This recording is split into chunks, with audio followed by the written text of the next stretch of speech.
کل کا سارا دن وہ مختلف سوچوں میں گرا رہا تھا۔ وہ تنگ آ گیا تھا اپنی ہی زندگی کے بدلتے ہر لمحے سے۔ اس نے سوچ لیا تھا اسے کوئی بدلہ نہیں لینا، اسے بس بیا اپنی زندگی میں چاہیے۔ وہ رات گئے تک فون ہاتھ میں لیے بیٹھا تھا۔ اس کا ارادہ لمس سے بات کر کے اسے معافی مانگ کر اس رشتے کو ختم کرنے کا تھا، مگر اس کی بھی ہمت جٹا نہ پایا۔ بنا ناشتہ کیے وہ یونہی آ گیا تھا۔ نزدے بیا کو تلاش کر رہی تھی، تبھی مناہل اس کے پاس آئی تھی۔ سر، یہ بیا نے دیا ہے، اس کی بہن چھٹیوں پر ہے تو وہ بھی یونہی نہیں آ سکتی، اس لیے آپ اس نمبر پر اس سے بات کر لیجیے گا۔ مناہل کے پرچی اس کی جانب بڑھانے پر وہ چونکا تھا، مگر اس کے الفاظ نے اس کو خوشیوں کی نوید سنا دی تھی۔ کل کی چھائی اداسی یکدم ہی رفع ہو گئی تھی۔ اس کی سرشاری کو مناہل نے اچنبے سے دیکھا تھا۔ شارق اپنی ڈپارٹمنٹ کے جانب جا چکا تھا۔ مناہل نے لمس کو فون ملایا۔ میں نے نمبر دے دیا مگر مجھے کچھ سمجھ نہیں آ رہا، کیا آپ کوئی پرینک کر رہی ہیں ان کے ساتھ؟ مناہل نے ناسمجھی سے پوچھا۔ یہی سمجھ لو، بہت بڑا سرپرائز دینا چاہتی ہوں اپنے شوہر نامدار کو، لمس نے ہنستے ہوئے کہا تو مناہل بھی ہنسی۔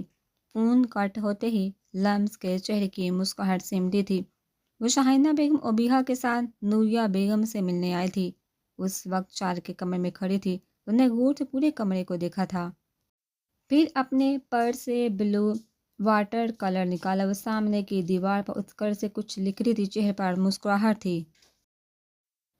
اپنے کام سے فارغ ہوئی تو اس کے موبائل پر بیل ہوئی، میسج کا نوٹیفیکیشن تھا۔ لمس نے نمبر دیکھا تو اس کے چہرے کی مسکراہٹ سمٹی تھی۔ بیا، کیسی ہو تم؟ تھینک یو مجھے موقع دینے کے لیے۔ شارق کا میسج تھا جس سے پڑھ کر اس کے چہرے پر ایک سایہ آیا تھا۔ اگلے ہی پل وہ خود کو سنبھالتی موبائل دونوں ہاتھوں میں پکڑے وہیں بر پر بیٹھ گئی تھی۔ اب میرے بارے میں جانتے ہیں، میری کمی کو بھی، اس سے میں صرف اتنا چاہتی ہوں کہ میں نے اپنی کمی کی وجہ بہت سے دکھ جیلے ہیں، اب میں مزید نہ جیلوں۔ میں کسی کی دوسری بیوی نہیں بن سکتی۔ وہ بہت سوچ سوچ کر ٹائپ کر رہی تھی۔ میری ذات سے تمہیں کوئی دکھ نہیں ملے گا بیا، میری محبت تم ہو اور میری بیوی بھی تمہیں کہلاؤ گی۔ میں اسے جلد ہی طلاق دینے والا ہوں۔ پے در پہ 3 میسیجز کے آئے تھے۔ آخری میسیج پڑھ کر لمس طنزیہ مسکرائی تھی۔ سب کے اپنی آنکھ کے باغی پن پر اسے غصہ بھی آیا تھا۔ انہیں آنسو صاف کر کے دوبارہ ٹائپ کرنا شروع کیا تھا۔ 2 دن ہیں آپ کے پاس، اگر آپ کی محبت سچی ہے تو اس لڑکی کو طلاق دے۔ میں آپ کو اپنا ایڈریس بھیج دوں گی، اب رشتہ بھیج دیجیے گا۔ 2 دن لکھتے ہوئے لمس کی انگلیاں پل بھر رکی تھی، مگر صرف پل بھر کو۔ بیا، 2 دن سمجھنے کی کوشش کرو، اتنی جلدی میں کیسے کر سکتا ہوں؟ اس نے بوکھلا کر میسج کیا تھا، میرا رشتہ آ چکا ہے، اگر 2 دن بعد آپ وعدے کے مطابق نہیں ہے تو مجھے کھو دیں گے۔ لمس نے صفاق بنتے ہوئے اپنے دل کی حالت کو نظر انداز کیا تھا۔ ٹھیک ہے، میں اب تم سے تب ہی بات کروں گا جب میں تمہارے قابل بن جاؤں گا۔ شارق کا آخری میسج تھا۔ لمس کافی دیر وہیں بیٹھی رہی تھی، پھر اٹھ کر کمرے سے نکل کے کہاں رہ گئی تھی۔ وہ جیسے ہی سب کے درمیان آ کر بیٹھی، شاہینہ بیگم نے سوال کیا، جہاں گئی تھی مما وہیں رہ گئی تھی؟ فکر نہ کرے، ابھی نہیں رہوں گی۔ ان کے قریب جھکتی شرائط سے بولی تو انہوں نے اسے گورا کمرہ دیکھ رہی تھی، پھر حوریہ کی کال آگئی تو وہی سن رہی تھی۔ اس نے سیدھے ہوتے جواب دیا تو نوریہ بیگم مسکرانے لگی، کہاں بھیجا ہے اسے ہادی نے؟ شاہینہ بیگم نے پوچھا تو چائے پیتی ابیہا نے بھی لمس کی جانب دیکھا۔ ہادی بائی کے کوئی انکل ہے، ان کے گھر گئی ہے۔ چائے کا کپ اٹھاتی وہ بولی تھی، ٹھنڈی ہو گئی یہ چائے بیٹا۔ نوریہ بیگم نے فوراً اسے ٹوکا تو وہ ان کی محبت پر مسکرائی، کوئی بات نہیں خالہ، میں ابیہا تھوڑی ہو جسے چائے کے ساتھ بھی نہرے کرنے ہیں۔ پہلی بات تو نوریہ بیگم سے کہہ کر وہ رازداری سے ابیہا کی جانب جھک کر بولی تھی۔ ابیہا نے منہ بنایا تھا، اس کی بات پر جب کس کے منہ بنانے پر لمس ہنسی تھی۔ ابیہا غور سے اسے دیکھ رہی تھی، پھر کچھ سوچ کر وہ مطمئن ہو گئی تھی۔ گھر آتے ہی شارق کمرے میں جانے کے بجائے سیدھا ماں کے پاس آیا تھا۔ خیریت ہے؟ آج ماں پہلے یاد آ گئی، انہوں نے طنز کیا، مگر شارق نے دھیان نہ دیا، مجھے رخصتی لینی ہے پرسوں ہی۔ اس کی بات پر نوریہ بیگم نے اسے عجیب نظر سے دیکھا تھا۔ تمہارا دماغ خراب ہو گیا شارق، اتنی جلدی کیسے ہو سکتا ہے یہ؟ وہ یکدم غصے میں آ گئی تھی۔ میں نہیں جانتا امی، مگر پرسوں ہر حال میں رخصتی چاہیے مجھے۔ خالہ سے کہیے گا کسی چیز کی فکر نہ کرے، بس لمس کو رخصت کر دے میرے ساتھ۔ وہ اپنی مرضی انہیں بتا کر اپنے کمرے میں چلا گیا تھا۔ پیچھے نوریہ بیگم کو سمجھ نہیں آ رہا تھا کہ اب کیا کرے۔ وہ شاعری کی ضد جانتی تھی، اپنی ضد میں وہ صرف اپنا ہی نقصان کرتا تھا۔ کمرے میں آ کر وہ فریش ہونے چلا گیا۔ فریش ہو کر باہر آیا تو خود کو کافی حد تک پرسکون پایا تھا۔ وہ بیڈ پر لیٹ گیا تھا، تبھی غیر ارادی طور پر اس کے نظر سامنے کی دیوار پر پڑی، جہاں بلو کلر سے ایک اینگری برڈ بنا ہوا تھا۔ نیچے اس کا نام لکھا تھا۔ وہ غصے سے کھڑا ہوا تھا۔ امی، میرے کمرے میں کون آیا تھا؟ وہ اندر سے چلایا تھا۔ نوریہ بیگم غصے سے بڑی بیٹھی تھی، فوراً بولی تھی، وہی آئی تھی جس کی رخصی کی جلدی مچا رہا ہے۔ نوریہ بیگم کے جواب پر اس نے دوبارہ اس اینگری برڈ کی جانب دیکھا، پھر اپنا فون اٹھا کر لمس کا نمبر ملایا۔ تیسری بار پر فون اٹھا لیا گیا تھا۔ وہ سو رہی ہے شارق، کل بات کر لینا اس سے، باسط نے کہہ کر فون کٹ کر دیا تھا۔ شارق غصے میں کھول کر رہ گیا تھا، پھر اس کے نمبر پر میسج چھوڑ دیا۔ مسز شارق کہتا، مجھے تمہاری رخصتی چاہیے، امی بات کرے تو ہاں کر دینا۔ میسج بے کر کمرے سے نکل آیا تھا تاکہ ایک بار پھر ماں سے تحمل سے بات کر سکے۔ کیا لکھا ہے میسج میں؟ باسط نے کڑے تیوروں سے اسے دیکھتے ہوئے پوچھا تو سامنے بیٹھی لمس پر مشکل مسکرائی۔ تھوڑی پرسنل بات ہے بھائی، وہ ہچکچاتے ہوئے بولے تو باسط نے اسے گھورا، اب اپنی بیوی کے باتوں میں آ کر اپنی بہن پر ظلم کرے بھائی۔ دہائی دیتی بولی تھی، ساتھ ساتھ چائے پیتے بیہا کو گھونا نہیں بولی تھی، تمہارے دماغ میں جو چل رہا ہے مجھے سب جانا ہے۔ لمس نے مت سمجھنا کہ میں نے کچھ نوٹ نہیں کیا، مجھ سے ڈبلتا ہوا بولا تو لمس نے گہری سانس لی۔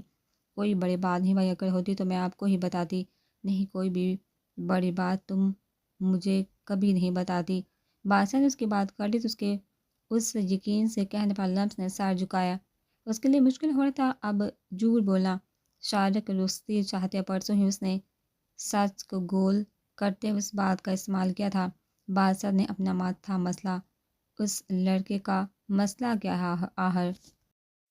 اسے مزید غصہ آیا تھا اب لمس کے جواب پر۔ اس نے ناسمجھی سے اسے دیکھا۔ آپ نے کہا تھا نا وہ کسی بات کو لے کر غصہ ہے آپ سے، شاید اسی لیے وہ آپ کا مقابلہ کرنا چاہ رہا ہے۔ ابیہ اور آپ کا نکاح بھی اس لیے شاکنگ تھا اور اب رخصتی بھی، تو شاید یہی وجہ ہے جو وہ آپ کی شادی کے دن رخصتی مانگ رہے ہیں۔ لمس نے بات کو گھما کر اس کے سامنے ادھوری سچائی رکھی تھی، لیکن پھر بھی اس کی بات مانی نہیں جا سکتی۔ میں اس سے بات کروں گا، تم اس کے کسی دباؤ میں نہیں آؤ گی؟ وہ لمس کو سمجھاتا ہوا بولا تو اس کے مان بڑے انداز پر لمس نے بے ساہتا ہاں میں سہ لایا تھا۔ چغلی کرنے کے علاوہ بھی کوئی کام لیا کرو۔ وہ اٹھ کر ابیہ کے پاس سے گزرتی ہوئی بولی تو ابیہ نے فوراً شاک کی نظر سے باسط کی جانب دیکھا۔ وہ اٹھ کر اس کے پاس آ کر بیٹھ چکا۔ لمس کمرے میں بند ہوتی دروازہ بھی بند کر چکی تھی۔ میں چغل خور ہوں، اس نے اشارے سے باسط سے پوچھا۔ چہرے پر معصومیت اور لمس کے لیے غصہ۔ باسط نے ہاتھ اس کے چہرے کی جانب بڑھایا، اس کے ماتھے پر پڑے بلوں کو انگلی سے سیدھا کیا تھا۔ ابیہ کھسا کر پیچھے ہوئی۔ باسط نے اپنی مسکراہٹ دبائی۔ بہت کم ہوتے ایسے لوگ جو چہرے سے دل کا حال جان لیتے ہیں، میری ابیہ ان میں سے ایک ہے۔ فکر مت کرنا، میں سب ٹھیک کر دوں گا، لمس تک کوئی دکھ نہیں پہنچے گا۔ اس کے دونوں گال پر ہاتھ رکھتا وہ بول رہا تھا۔ ابیہ نے اپنے ہاتھ اس کے ہاتھ پر رکھے، اس کی آنکھوں میں دیکھ رہا تھا جو رونے کی تیاری پکڑ رہی تھی۔ اگر تم بھی رخصتی نہیں چاہتی تو بتا دو، میں سب کو منع کر دوں گا۔ باسط نے بات بدلی تو ابیہ نے فوراً نفی میں سر ہلایا تھا۔ اس کے بے ساہتا جواب پر باسط ہنستا چلا گیا تھا۔ ابیہ اسے پیچھے کرتی اٹھ کر کمرے میں بھاگ گئی تھی۔ باسط ہنستے ہنستے وہیں صوفے پر لیٹ گیا تھا۔ سو جاؤ، اس سے پہلے امی اٹھ کر تمہارا ٹماٹر چہرہ دے کر اسے مزید ٹماٹر بنا دے۔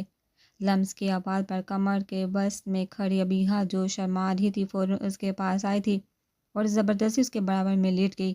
لمس بھی مسکرا رہی تھی اس کی حرکت پر۔ کل کا پورا دن سمند غائب تھا، وہ گھر نہیں لوٹا تھا۔ بنی نے پورا دن آرام سے گزارا تھا۔ ملازمہ نے فون لے کر وہ حادث سے بات کر کے گھر والوں کی خیر خبر لے چکی تھی۔ اب آرام سے کمرے میں بیٹھی تھی۔ ملازمہ جا چکی تھی۔ وہ البم لے کر بیٹھی تھی۔ ارتسام کی تصویریں دیکھ کر ہی وہ دل کو بہلا لیتی تھی۔ اچانک اس کے کانوں میں توڑ پھوڑ کی آوازیں گونجی تھی۔ وہ فوراً ہی البم بند کر کے بیڈ سے اٹھی تھی۔ اس نے جلدی سے دروازہ لاک کیا تھا۔ نکاح کے بعد سمجھ کے جانے کے بعد ملک طرف کے لوگوں نے اس کے سامنے پورے اپارٹمنٹ میں توڑ پھوڑ کی تھی۔ اس کی آنکھوں کے سامنے وہ ویڈیو چلائی تھی جس میں ان دو گواہوں کو مارا گیا تھا۔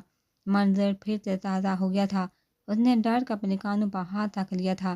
جب کافی دیر کوئی دروازے پر نہیں آیا تو بنین کا ڈر کچھ کم ہوا۔ توڑ پھوڑ کی آوازیں بڑھی تو اس نے کانوں سے ہاتھ ہٹا کر ذرا سا دروازہ کھول کر باہر جھانکا تھا۔ لاؤنج میں کسی کو نہ پا کر وہ باہر آئی تھی۔ جب بھی کانچ ٹوٹنے کے ساتھ اسے سمند کی آواز بھی سنائی دی تھی۔ وہ سمند کے کمرے کی جانب بڑھی۔